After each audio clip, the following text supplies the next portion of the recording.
We're at the Galiano Community Hall.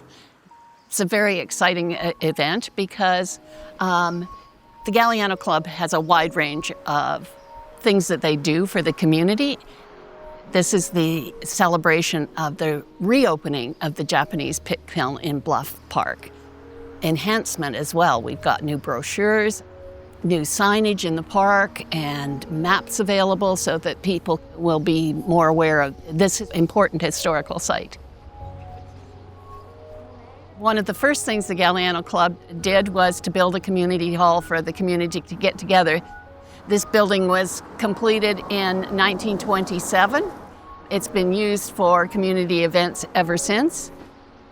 Home to our food program, of which we're very proud of, and the food program is putting on lunch today. So it involves the entire community. The overgrown pit kiln, and his interest was piqued.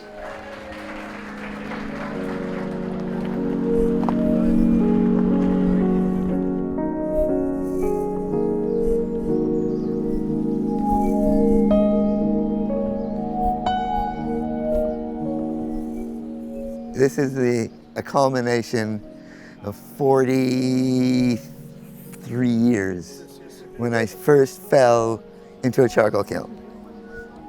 In a nutshell, when I first fell in, I thought, wow, buried treasure. And the buried treasure is filled with Japanese culture. You need charcoal to do samurai swords, charcoal for filtering. There's charcoal for their homes, for heating, charcoal for tea ceremony. They used to dump charcoal into their streams in the old days to clean streams.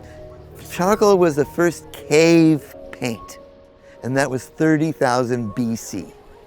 This is the first fuel of mankind. About 100 years ago, immigrated Japanese person not only making charcoal, they have a charcoal making industry for salmon canning industry in BC. During the off-season of farming and cannery and fishing, because they need to earn some money to raise family, so they started using this particular technology, which they brought from Japan. Wakayama is very famous for pinchotan, one of the highest quality charcoal production. Well, in terms of this site of a historic value and cultural and social heritage value, and for me, it was a privilege and honor to be involved in restoration of this charcoal pit.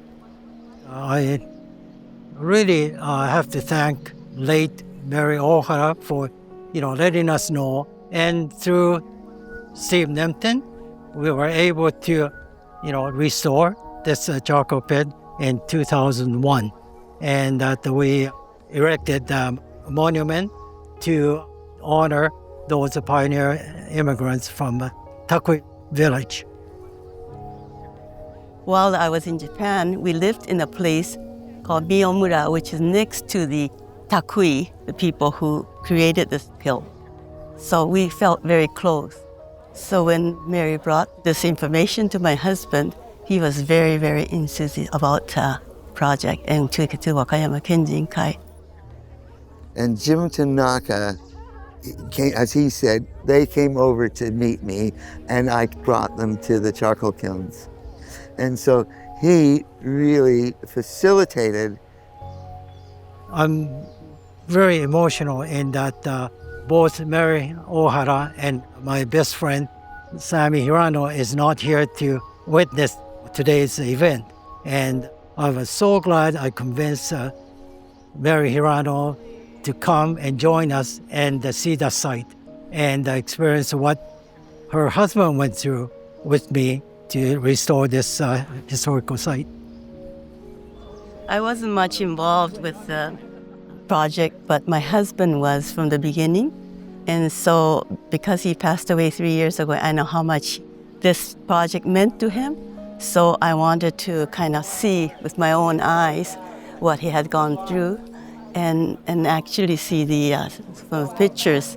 I just want to actually see and at least express my gratitude for all those people who supported the project here. And this, in the last 4 years, was deteriorating. So we had to take everything apart first and know where the rocks went, take photos of the rocks, and then put them back. We dug out the mud over there, and we mixed the mud with the sandy earth, and we take the green moss, we put it in a wheelbarrow, add water, and mush it. We make a mud ball, and then you take the mud ball, once you've got your rock, throw it in. It's like cement, and that's what's holding it all together. Today, this is more well-maintained, and it looks beautiful. And it's a heritage preserved for the next generation as a symbol of the Canada and the Japanese friendship.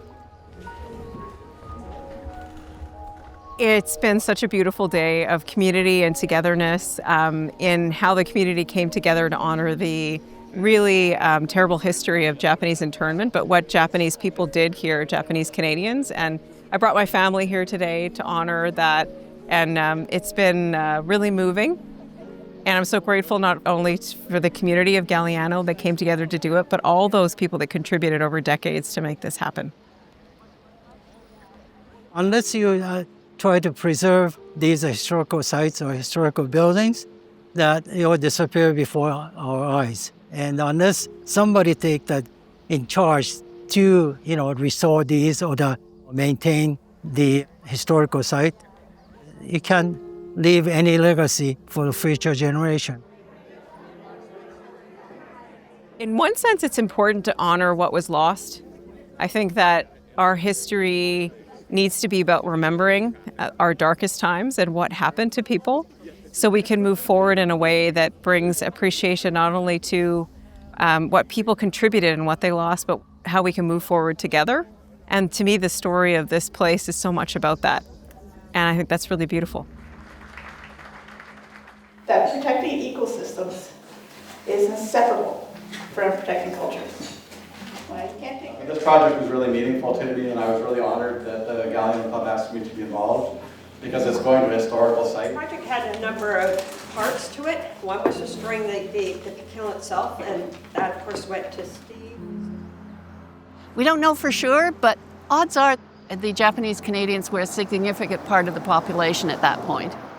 And that history kind of got lost through the events of the Second World War and charcoal making not being a thing that people did as much anymore. So it's interesting to see that history come alive again.